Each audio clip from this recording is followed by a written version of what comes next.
नमस्कार दोस्तों, आरपीजे क्लासेज में स्वागत है। जी हाँ दोस्तों, बीएसटीसी 2023 निःशुल्क बैच में आज का हमारा टॉपिक रहेगा मृदा। छोटा सा टॉपिक है, 4 या 5 मिनट का। हम हर टॉपिक को कवर करते हुए निरंतर आगे बढ़ रहे हैं दोस्तों। तो मैं अभी पहले भी कह रहा था, अभी कह रहा हूँ, जो बच्चे निःशुल्क बैच क्लासें ले रहे हैं तो उनका सिलेक्शन कोई नहीं रोक सकता।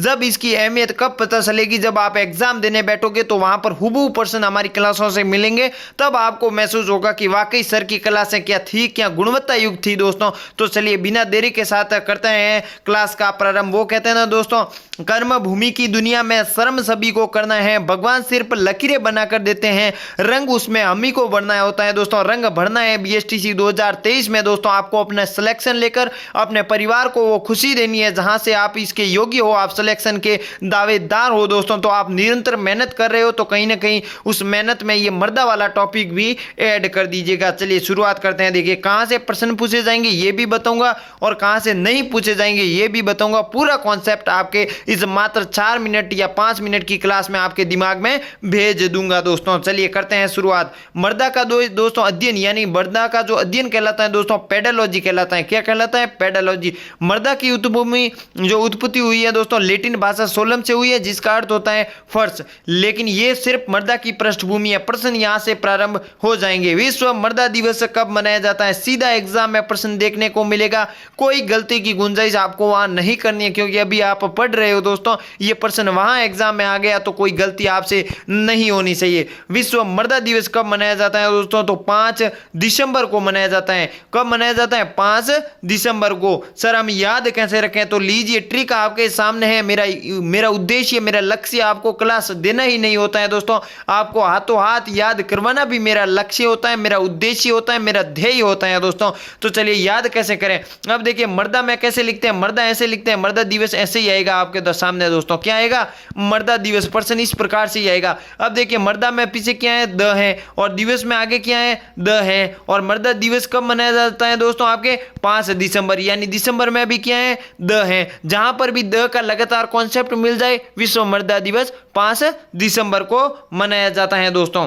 कोई दिक्कत की बात होनी नहीं चाहिए। ये 5 भी देखिए आपके द के आकार का ही है लगभग, ऐसा मान लीजिए आप। तो इतना कुछ बता चुका हूं तो कहीं ना कहीं अब याद हो गया होगा। 5 दिसंबर विश्व मृदा दिवस। चलिए अब बात करें अंतर्राष्ट्रीय मृदा वर्ष दोस्तों 2015 से आपके आरंभ हो गया। कब? 2015 से अंतर्राष्ट्रीय मृदा दिवस दोस्तों। यहां से अभी मुझे यहां पर एक ही प्रश्न लग रहा है विश्व मृदा दिवस का दोस्तों, और मृदा का अध्ययन दोस्तों पेडोलॉजी कहलाता है। बस मुझे यहां पर 2 प्रश्न ही अभी तक महत्वपूर्ण है जो आपके एग्जाम में बनेंगे। नीचे भी हैं, इनको भी जरूर देखिएगा। रचना के आधार पर मृदा के प्रकार दोस्तों, एक स्थलीय मृदा है दोस्तों और दूसरा मृदा आपके विस्थापित मृदा। ये आपके सिर्फ समझने के लिए है, यहां से एग्जाम में प्रश्न नहीं बनेगा यहां से। राजस्थान में सर्वाधिक पाई जाने वाली मृदा कौन सी है दोस्तों? सीधा प्रश्न, सीधा फैक्ट एग्जाम में आएगा तो आपको बताना है रेतीली ब्लूई मृदा। सर्वाधिक वायु अपर्दन, जो वायु को काटते हुए आगे की ओर बढ़ती है दोस्तों, वो कौन सी मृदा है दोस्तों? तो रेतीली ब्लू मृदा वही है दोस्तों। तीसरा फैक्ट, मृदा अपर्दन को कृषि के रोग होता है दोस्तों, उसे क्षय रोग के नाम से जाना जाता है। मृदा अपर्दन को कृषि के रोग होता है दोस्तों, उसे क्षय रोग के नाम से जाना जाता है। अब यहां से क्वेश्चन सीधे मिलेंगे दोस्तों आपको। प्रश्न किस प्रकार से? मृदा दिवस 5 दिसंबर को। मृदा का अध्ययन क्या कहलाता है? पेडोलॉजी को कहलाता है। राजस्थान में पाई जाने वाली सर्वाधिक मृदा रेतीली ब्लू, मुझे याद है। तो आपको तो आप तो बीएसटीसी देने जा रहे हो तो आपको तो ये फैक्ट याद होने चाहिए। चलिए, काली मिट्टी मोस्ट इंपोर्टेंट, इसे क्या कहते हैं? वर्टिसोलस कहते हैं। सबसे ज्यादा एग्जाम में पूछा जाएगा अगर मृदा से यहां से क्वेश्चन बनेगा तो।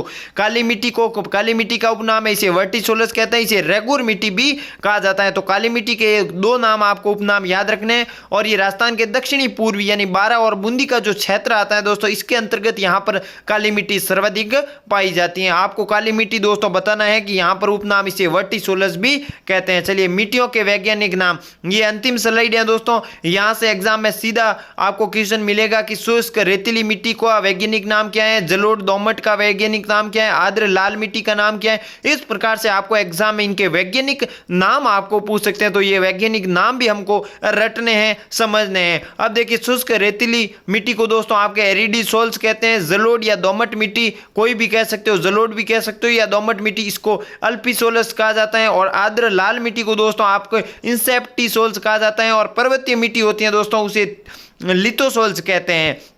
अंतिम बात करें तो पीली या भूरी रेतीली मिट्टी को दोस्तों आपके एंटी सोल्स कहते हैं। एक बार पुनः रिवीजन के लिए देख लीजिए, शुष्क रेतीली मिट्टी को आपके एरिडोसोल्स कहा जाता है, आपको जलोढ़ या दोमट मिट्टी को अल्फीसोल्स कहा जाता है, आर्द्र या लाल मिट्टी को इंसेप्टिसोल्स कहा जाता है, पर्वतीय मिट्टी को लिथोसोल्स कहा जाता है और पीली भूरी मिट्टी को एंटीसोल्स कहा जाता है। वैज्ञानिक नाम पूछ ले तो ये नाम आपको रट लीजिएगा, 2 या 3 बार प्रैक्टिस करोगे तो याद निश्चित हो जाएगा। कहीं ना कहीं वैज्ञानिक नाम आपका आ जाए तो एग्जाम में गलत नहीं करोगे दोस्तों। ये थी हमारी जो है आज की क्लास, छोटी सी क्लास है क्योंकि मर्दा इतना टॉपिक बड़ा नहीं है, उसको विश्लेषणात्मक रूप के सामने आपको मैंने बता दिया। अब आपका ये काम ये है कि इसको नोट्स बनाओ, इसको रट लो। अब बात करें दोस्तों, ये आरपीजे क्लासेस हमारा टेलीग्राम चैनल है, इस वीडियो के डिस्क्रिप्शन में लिंक है, तो वहां से ज्वाइन हो जाइए। हर बीएसटीसी से जुड़ी कब क्लास आएगी कब नहीं आएगी, हर तरह का कंटेंट बिना फीस के वहां पर मैं निःशुल्क दे दूंगा। तो मिलते हैं अगली क्लास में, तब तक के लिए नमस्कार, जय हिंद, जय भारत। और क्लास कैसी लगी कमेंट और लाइक जरूर कीजिएगा। तब तक के लिए नमस्कार।